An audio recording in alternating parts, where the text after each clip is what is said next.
गेहूं पकते समय अगर बारिश आए, आंधी आए, तेज हवाएं चल दें तो गेहूं गिरने की संभावना रहती है।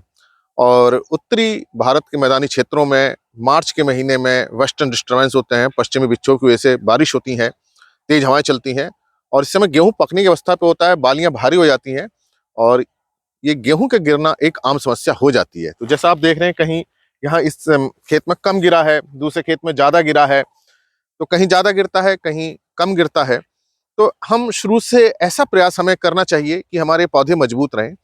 देखिए, जो गेहूं गिरता है नीचे आप देखेंगे तो ये जड़ से नीचे गिरता है।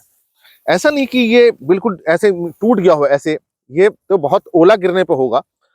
अदरवाइज ये गेहूं ऐसे नीचे गिरता है, जड़ से पूरा नीचे जाता है।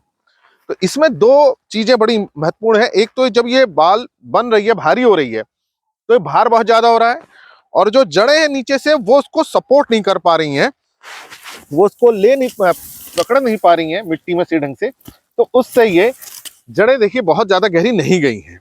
अब इतनी सी जड़ें जो हैं इतने बड़े पौधे को सपोर्ट में ले रही हैं। अब देखिए, अधिकांश जड़ें इतनी ही गहराई की हैं। तो इसका मतलब कि अगर हमारा गेहूं बहुत अच्छा हो रहा है, शुरू की अवस्था में तो गेहूं की हाइट कम रहती है, बाली भी नहीं बनती, तो इन जड़ों से ये पौधा रुक जाता है। लेकिन जब बाली भरनी शुरू होती है, इसका भार बढ़ता है, तब ये इतनी जड़ें इसको सपोर्ट नहीं कर पाती और हवा चलने पे गिर जाता है। और ऐसे में अगर ओला गिर जाए तो ये डंडियां भी टूट जाती हैं। तो ये एक समस्या पहली आप समझ गए होंगे कि ये जड़ें छोटी रह रही हैं। दूसरा, इसका भार बहुत ज्यादा हो रहा है, तना इसको सपोर्ट नहीं दे पा रहा है। तो इसके लिए एनपीके खाद हमें शुरू से ही देनी चाहिए प्रॉपर मात्रा में। एनपी खाद का बड़ा रोल है। अब मैं आपको समझाऊंगा नाइट्रोजन का, फास्फोरस का, पोटेशियम का क्या रोल है गेहूं को बचाने में। इस समय आपको कोई अब कुछ उपाय नहीं करना है। गेहूं जो गिर गया है उसे गिरा रहने दीजिए, उसकी सही ढंग से कटाई कीजिए। उसमें पहले वीडियो बना चुका हूं। जहां गिरा है उसको वहां से हाथ से काट लीजिए, छोटे छोटे बंडल बनाइए, धूप में सुखाइए और जो नीचे का गेहूं सड़ गया उसको छोड़ दीजिए। अगर गेहूं बहुत ज्यादा गिरा हुआ है तो केवल बालियों को काट लीजिए, पेड़ को छोड़ दीजिए।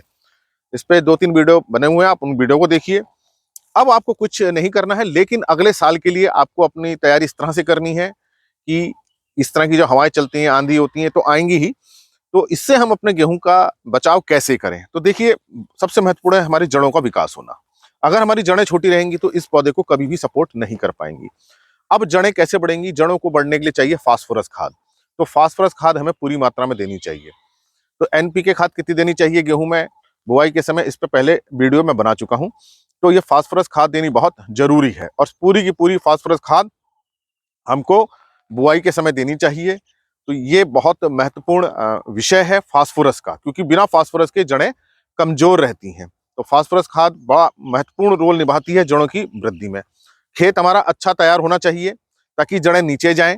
अगर जड़ें नीचे नहीं जाएंगी तो ये ऊपर ही रहेंगी। तो इस बात का हमें ध्यान रखना है, फास्फोरस के बिना जड़ें अपना काम नहीं कर सकती। तो ये फास्फोरस का काम है। बात करते हैं नाइट्रोजन की। तो देखिए, जो पौधे की जो वृद्धि है, ये जो लंबाई बढ़ाने का काम करता है नाइट्रोजन करता है। अगर नाइट्रोजन हमने बहुत ज्यादा दे दी तो क्या होगा? इसकी लंबाई बहुत ज्यादा बढ़ जाएगी और इसमें पतलापन आ जाएगा।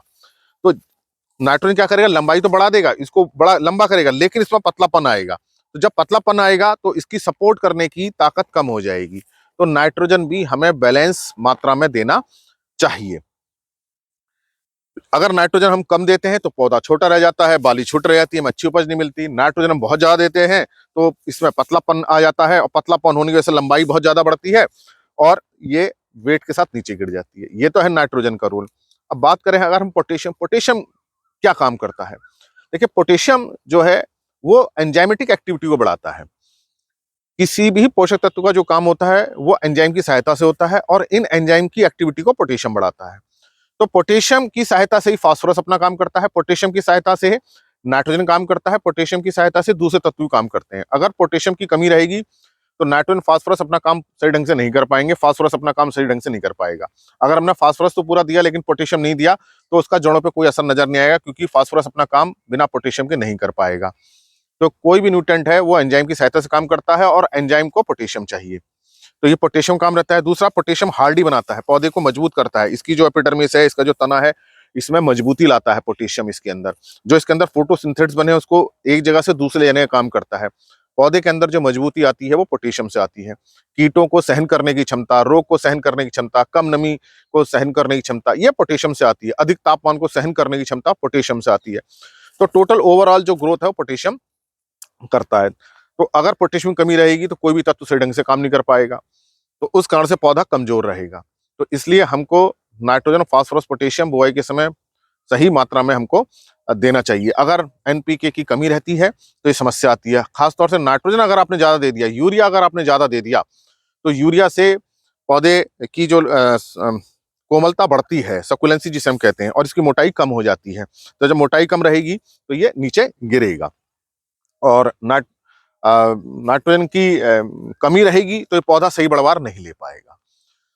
कितना नाइट्रोजन देना है, कितना पोटेशियम देना है, कितना फास्फोरस देना है, इस पे मैं पहले ही वीडियो बना चुका हूं। आप उस वीडियो को जाके देखें कि 1 हेक्टर में हमें कितना एनपीके की खाद देनी है, कितना यूरिया देना है, कितना एमओपी देना है, बुआई के समय कितना देना है, पहली सिंचाई में कितनी यूरिया देनी है, दूसरी सिंचाई में कितनी यूरिया देनी है, ये पूरा डिटेल में मैंने वीडियो में समझा रखा है। आप कृषि किसान प्लेलिस्ट पे जाएंगे, वहां आप देखेंगे तो गेहूं के आप लेक्चर्स देखेंगे वहां, तो वो मैंने आपको डिटेल में बताया है कौन सी खाद 1 एकड़ में कितनी देनी है। यहाँ जो महत्वपूर्ण विषय समझने का है कि नाइट्रोजन, फास्फोरस, पोटेशियम कैसे गेहूं को गिरने से बचाते हैं। तो आप समझ गए होंगे कि केवल नाइट्रोजन ही नहीं देना है, नाइट्रोजन बैलेंस मात्रा में देना है, इसके साथ साथ फास्फोरस, पोटेशियम भी पूरी मात्रा में देना है, ताकि जड़ें मजबूत रहे, तना मजबूत रहे और गिरने की समस्या कम रहे। आशा है मेरी बात आपकी समझ में आई होगी, किस तरह से एनपीके खाद गेहूं को मजबूती प्रदान करती है और गिरने से रोकती है। इसी प्रकार के लेक्चर्स को देखने के लिए कृषि किसान प्लेलिस्ट देखिए, और अगर चैनल सब्सक्राइब नहीं किया तो सब्सक्राइब कीजिए। धन्यवाद।